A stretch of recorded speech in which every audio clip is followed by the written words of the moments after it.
Assalamu alaikum i lijep pozdrav svima vama. Ja sam Irfan, a ovo je moj najnoviji video. Nadam se da ste se odmorili uz Ramazanski Bajram, da ste obišli svoje najmilije i da ste lijepo proveli ove praznike.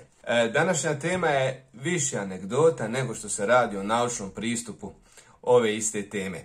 Naime, jedne noći, dok sam još bio student u Saudijskoj Arabiji, tačnije mislim da sam još bio na institutu za arapski jezik prije fakulteta, sjedili smo ja i jedan moj prijatelj, također Bosanac, kod mene u sobi i ja sam te prilike listao naš rječnik, znači od uvaženog našeg rahmetli profesora, doktora Teufika Muftića. Ja sam listao rječnik i gle čuda, zastade mi dah i pogled, znači jedna zanimljiva riječ upade mi u oči, stao sam, bukvalno sam blokirao, govorim njemu i on je počeo grohotom da se smije, ne može da vjeruje šta čita.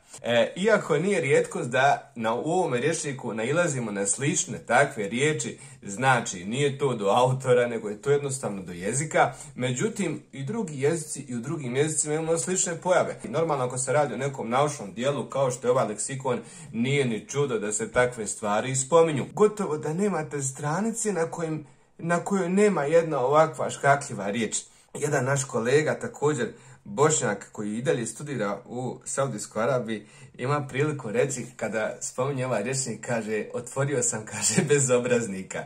To sam, kaže, i to pročitao u bezobrazniku, aludirajući na ovaj rječnik zbog ovih škakljivih riječi. I hajde rekao da se mi vratimo na Lisanul Arab da vidimo da li u Lisanul Arabu obrađuje se ova riječ, znači riječ je el-qarsa.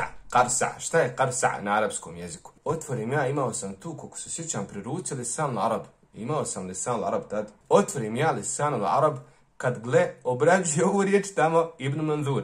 I kaže el-qarsa, kaže min el-ujuri el-qasiru el-mu'adjar. Šta je ovo? Eir je inače jedan organ na čovjekovom tijelu. Kaže, to je eir koji je kasir, koji je kratak i koji je mu'adjar. Adžar inače u arapskom jeziku ukazuje na neku kvrgu, na neku masivnost, grubost, znači debljinu i tako, neku ukrućenost i slično. Kaže el-qarsa min al-ujur al-qasir al-mu'adjar. I onda čak navodi stihove od jednog pjesnika. Kaže wa anshad ash-sha'ir, kaže šair je, kaže jedan pjesnik je rekao, pa citira sljedeće stihove. Selu nisaa ashja ayyul ujuri anfa. El-tavilu nu'nu' amil qasiru al-qarsa. Što bi otprilike u prevodu značilo, cenzurisat ću neke riječi, kaže Ibn Manzur citirajući ovog pjesnika, upitajte, kaže, žene plemena Ešđa, koji je eir najkorisniji. Kaže, da li onaj koji je tavil, koji je, kaže, dug i nu'nu', neću sad spominjati šta je nu'nu', da li, kaže, onaj koji je dug i koji je nu'nu', ili onaj koji je kasir, koji je kratak i koji je qarsa. Ako vam se ovaj video sviđa, lajkujte ga, podijelite ga sa vašim prijateljima na društvenim mrežama ili u nekoj grupi za arapski jezik. Vrata za učenje arapskog jezika kod mene privatno su i dalje otvorena.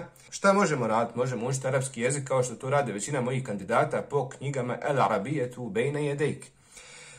A i također ja dajem časove učenja arapskog pisma, gdje kroz 10 susreta u trajanju sat i pol naučite da pišete i čitate arapski, znači ne samo da čitate, ne obrađujemo samo da prepoznajete kuranski tekst, ne, već i da naučite pravila pisanja i uglavnom do sad sam realizirao nekoliko ovakvih kurseva gdje su kandidati bili izuzetno zadovoljni i koji neki nisu imali nikakvog znanja o arapskom pismu, a kroz samo 10 susreta već su počeli, znači, da pišu arapski jezik, znači ono što ja diktiram, bili su mogućnosti da bez većih grešaka zapišu. Hvala svima na praćenju ovoga YouTube kanala, hvala vam na vašoj podršci, a do nekog sljedećeg videa svima lijep pozdrav i assalamu alaikum.